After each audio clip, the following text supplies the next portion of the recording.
State selection board Orissa का ये जो नोटिफिकेशन है, ये नॉन गवर्नमेंट जो कॉलेज होते हैं उड़ीसा के अंदर, ये उससे रिलेटेड है। यहाँ पर लेक्चरर की वैकेंसी निकली हुई है।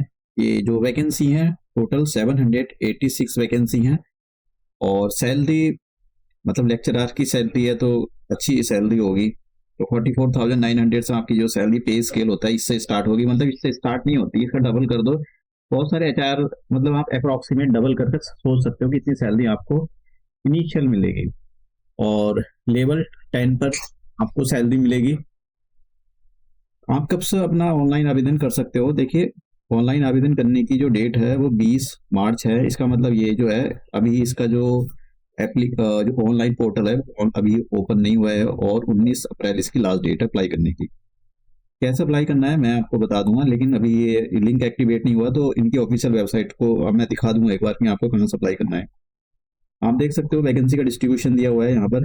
हिस्ट्री के लिए कितनी वैकेंसी निकली हुई है, ओडिया के लिए हो, मैथमेटिक्स के लिए हो, तो आप देख लेना जिस भी आप कंसर्न सब्जेक्ट में आपको अप्लाई करना है तो आप अप्लाई कर सकते हो। यहाँ पर वैकेंसी का डिस्ट्रीब्यूशन दिया गया है। अब देखिए, एज लिमिट के बारे में बात कर लेते हैं। तो 21 साल तो मिनिमम एज है, और 42 ईयर्स मैक्सिमम एज है।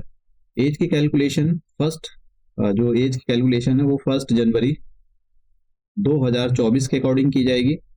और यहाँ पर इन्होंने बोला है कि किसी का भी जो डेट ऑफ बर्थ है वो 2 जनवरी 1982 से पहले का नहीं होना चाहिए, और 1 जनवरी 2003 के बाद का नहीं होना चाहिए। अगर इसके बाद आपका डेट ऑफ बर्थ है 2000, तो मतलब आप जैसे यहाँ लेटर इसके बाद नहीं होना चाहिए। अगर आपकी सपोज करो डेट ऑफ बर्थ कुछ 1982 से कम की है, तो आपको एज रिलैक्सेशन दिया जाएगा। जैसे शेड्यूल ट्राइब अगर एजुकेशनली बैकवर्ड क्लास में आते हो तो वो मैन हो गया, तो इनको 5 साल का एज रिलैक्सेशन दिया जाएगा। और एजुकेशन क्वालिफिकेशन के बारे में देखते हैं। यहाँ पर देखिए, मास्टर डिग्री होनी चाहिए 55% के साथ। और अगर आप शेड्यूल ट्राइब में आते हो या पर्सन्स विद बेंचमार्क डिसेबिलिटी है तो उनको 50% के लिए, मतलब 50% उनकी जो है मास्टर डिग्री में होनी चाहिए। अब देख लेते हैं कि सिलेक्शन प्रोसेस क्या होगा। देखिए, सिलेक्शन प्रोसेस जो है आपका एक रिटन टेस्ट होगा, एक आपका करियर, और तीसरा होगा आपका इंटरव्यू। तो यहाँ पर करियर असेसमेंट जो होगा ये 25 मार्क्स का होगा। मतलब इसमें भी बात करेंगे कि क्या चीज़ है। उसके बाद में रिटर्न आपका 150 नंबर का होगा, और जो इंटरव्यू होगा वो 25 मार्क्स का होगा। देखिए, करियर असेसमेंट का मतलब ये होता है कि अगर आप ना सपोज करो, जैसे यहाँ दे रखा है कि आपने एमफिल कर रखा है या पीएचडी कर रखी है या नेट, मतलब इनमें से कुछ कर रखा है, तो आपको मैक्सिमम 20 मार्क्स में से 20 मार्क्स दिए जाएंगे, सॉरी 25 मार्क्स।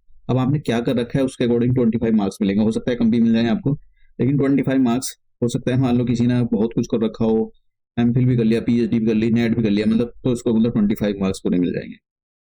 तो यहाँ पर ये इस टाइप से मतलब आपको ये देखने के लिए मिलेगा। यहाँ पर जैसे कि जिसने पीएचडी कर रखी है, जैसे दे भी रखा है, तो 25 मार्क्स मिल जाएंगे यहाँ पर। और ये दे रखा है कि जैसे एमफिल जीआरएफ ये तो नेट, और या नेट 10 मार्क्स मिल जाएंगे। तो ऐसा मतलब यहाँ पर दे रखा है कि भाई कितने मार्क्स मिल जाएंगे आप। अब रिटर्न के बारे में बात कर लेते हैं। अभी मैं आपको सिलेबस बताऊंगा कि रिटर्न का सिलेबस क्या है, और दिखाऊंगा भी कि रिटर्न का सिलेबस आप कहाँ से चेक कर सकते हो अपने सब्जेक्ट का। ये जो पेपर होगा रिटर्न आपका 150 नंबर का, आप देख सकते हो कि 150 मार्क्स का होगा एमसीक्यू की फॉर्म का। यहाँ 150 क्वेश्चन आएंगे और 150 मार्क्स के होंगे। सॉरी, गलत बोल दिया मैंने। यहाँ पर 100 क्वेश्चन होंगे, 150 मार्क्स के होंगे। एक क्वेश्चन जो है 1.5 मार्क्स का होगा, निगेटिव मार्किंग भी होगी यहाँ पर 0.5 की। ठीक है। अभी मैं, और जो इसमें बोला है कि return examination for all the subject will be held in one sitting. एक ही सिटिंग में आपका ये सब कुछ कंप्लीट हो जाएगा जब भी रिटर्न होगा। इवनिंग और मॉर्निंग सिटिंग नहीं होगी। यहाँ पर बालासोर, ये यहाँ पर भुवनेश्वर, यहाँ पर आपके जो एग्जाम सेंटर होंगे।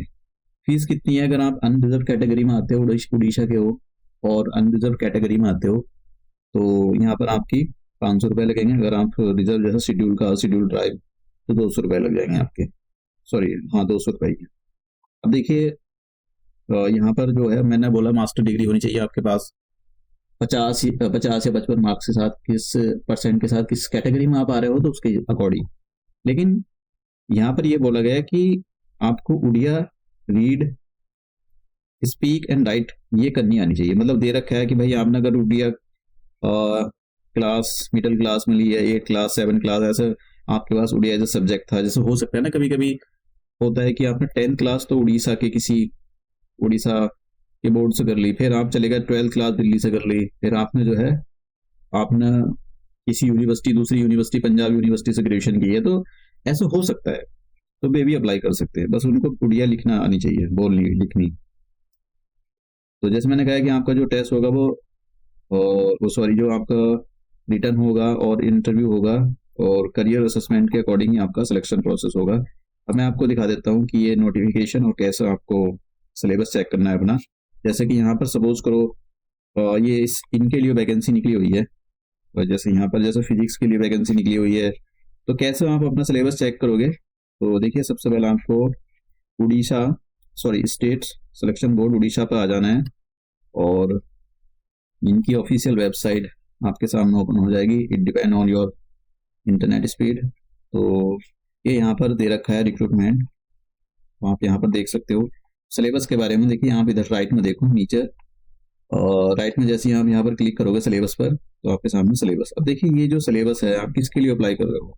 लेट्स से आप किसी के भी अप्लाई करो, बॉटनी के लिए वाला देख लेते हैं हम। तो अगर आप बॉटनी के लिए अप्लाई कर रहे हो तो देखिए यहाँ पर ये पीडीएफ ओपन हो जाएगा। ये पीडीएफ जो है बॉटनी का सिलेबस है। तो आप यहाँ से देख सकते हो कि आपकी बॉटनी के अंदर कौन कौन सी चीजें आएंगी। तो ये सिलेबस दिया हुआ है। तो आप जिस भी कंसर्न सब्जेक्ट में अप्लाई कर रहे हो, तो उसका सिलेबस मैंने आपको बता दिया कि आपको सिलेबस वो कहाँ से मिल जाएगा।